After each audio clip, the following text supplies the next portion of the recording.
myself.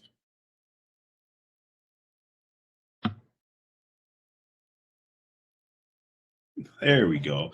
Hey, Bruce Hill, New Skills, New You, helping new and inspiring entrepreneurs use questions to increase their sales without sounding like a salesperson. Let there be light. And I'm starting from scratch. Right? Look, it's funny. As a sales professional, I've been doing this for about 10 years. So a lot of things I've learned over the years help coaches, consultants, trainers, anyone that offers a transformation, anyone that helps someone's life look different after they've worked with them. What I haven't been doing for 10 years is hosting webinars, is coaching, is creating digital courses. So it's still a lot for me to learn to help you get that transformation. So I appreciate your patience. I'm so excited that you are joining me for this journey. So that's what my target is usually newer entrepreneurs, 5 years in the game or less, because we can learn together, we can grow together. So we can take the sales skills, that part I'm good at. That part, I've sold things from software to cell phones. I think one of my favorite sales, I think it was like $20,000.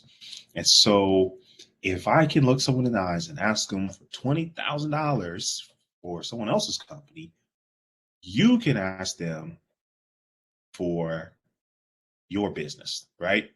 Whether product or service, whether it's $5, 500, it's 5,000. Listen, if you add value, you solve problems, you need to ask. That's what it's about, is asking better questions. Okay, so let's jump right to it. The concept is very simple. Conversations drive conversions. Questions drive conversations. You ask better questions, you get better results. That's it. You ask better questions, you get better results. So the first thing we want to talk about is, what questions should we be asking? I want to keep it short and sweet, less than 10 minutes. Because the goal isn't to impress you with how much I know or try and convince you that I'm the smartest person in the room.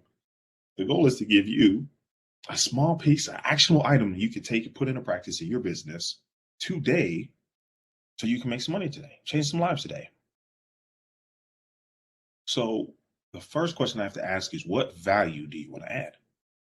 What value do you want to add? Well, so for Bruce Hill, I realized that people have difficulty talking about money, selling a product or service, whether it's anxiety, whether it's guilt, whether it's fear, whether it's nervousness. They have difficulty talking about money. And that's a problem when it comes to their business, because your business needs money to grow. You need money to go help more people. So that's the value I add, helping people have confidence to ask the right questions to grow their business. Okay, what problem do you solve? Well, that lack of confidence, right? If I'm not asking, there's someone out there who needs what you have to offer. Since you're afraid to ask, their life is the same. They're stuck in the same place, stuck with the same problems, the same headaches, and they're waiting for you to guide them to the solution. So we're asking ourselves, hey, maybe you're looking in the mirror. What problem am I going to solve? What value am I going to add? How am I going to do it a little bit differently? My friend wants to create a candle business. She's like, so many people are creating candles. I said, this is true, but you haven't done it yet. And one of the things she's really good at is different aromas and scents and perfumes. There's got to be an overlap there. So find your unique value. Even if someone's already doing it, you haven't done it yet. There's 7.8 billion people in the world. Somebody needs what you have. So have confidence there. That's the problem I solve, having the confidence to ask for those questions. Now, once I figure out what problem I'm solving, what value I'm adding, who am I going to add that for? These are questions that was really interesting about asking these questions. They're for you. These questions are for you. We'll get to the questions for your potential clients, but until you have answers to these questions, you're not going to have potential clients. You can't serve everyone. One of my memorable conversations from recent, I said, who is your ideal client? Who do you serve? She said, everyone. I said, no, you don't. If you listen to coaches, right? The ones that train other coaches, they'll have the same response. And I said, it can't be everyone. She said, well, why not? Well, let's go back to what value you add. She says she helps women start over. Okay. And what problem do you solve? Well, I help women that are preteens or have been in jail to grow as women, as individuals, and start a business. Okay, wonderful. So how can that serve everyone? She said everyone needs to start over. Let's say that's true.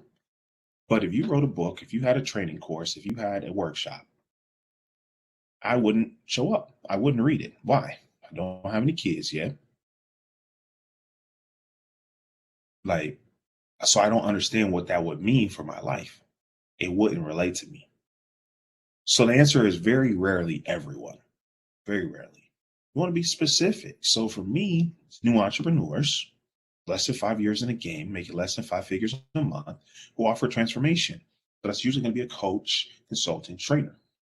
Now, I'm planning on helping my friend start a candle business when she's ready.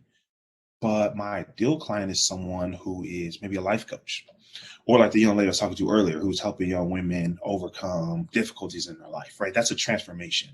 That's who. The more clear you are on who you serve, the easier it is to find them. And the easier it is for them to find you. So that's such an important question. Who do I serve? If you ever talk to a marketing guru, they'll call it the client avatar. Who are they? What do they look like? Where are they? Who you serve is such an important question. Peter Drucker has a quote, I'll misquote it. The number one function of every business is to create and keep customers. Well, if you have a babysitting service, I may not be a good client. I don't have any kids running around. So it would be really tough to create me as your customer. Does that make me a bad person? No. Does that make you a bad business owner? No. You just got to find the right person. You can't do that if you don't know who they are. So what value do you add? What problem do you solve? And who do you serve? Next, we're going to ask, how do you serve them? So this is a great example. This webinar, I'm recording it to YouTube. That's how. How am I going to serve them? Through simple, actionable steps. Because you can take these questions. If you answer them, you're going to gain clarity. And clarity helps lead to confidence. That's another class for another day. But that's how you want to serve them. So if you say, hey, people want to come home and they want to relax through some calming scents. Hey, so that's what my candle business is for. That's how. They want the house to smell like clean laundry. That's how. The life coach, right? We want to give them a chance to start over, empower them to change their lives.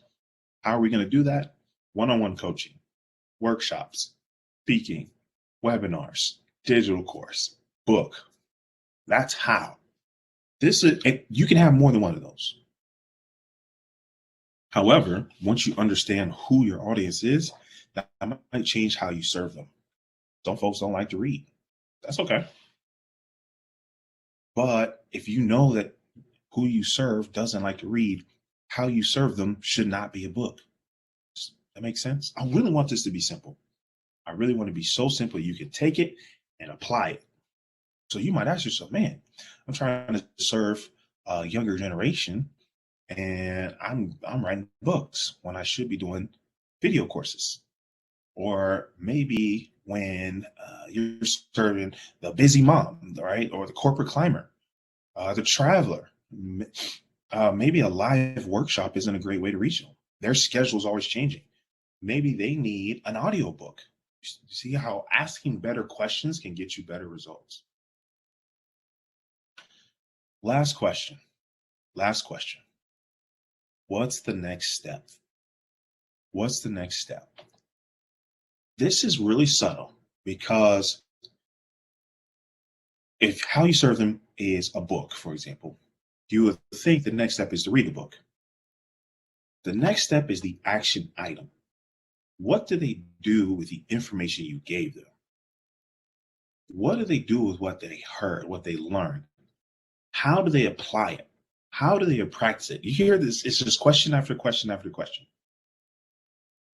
You need to have an answer to that for them. You're the expert, you're the guide, you're the coach. You want to answer that question. Hey, because you read this book, if you practice these principles, here's the result you're going to get. example, because you attended this webinar, if you take these questions and you answer them and apply them to your business will grow. You'll transform more lives and increase your revenue. All right. You learn this, do this, you get this. Makes sense? It's so simple. If you need some help applying that to your business, you can do one-on-one. It's newskillsnewyou.com, the first link in the bio. Newskillsnewyou.com, it's first link in the bio for a little one-on-one help.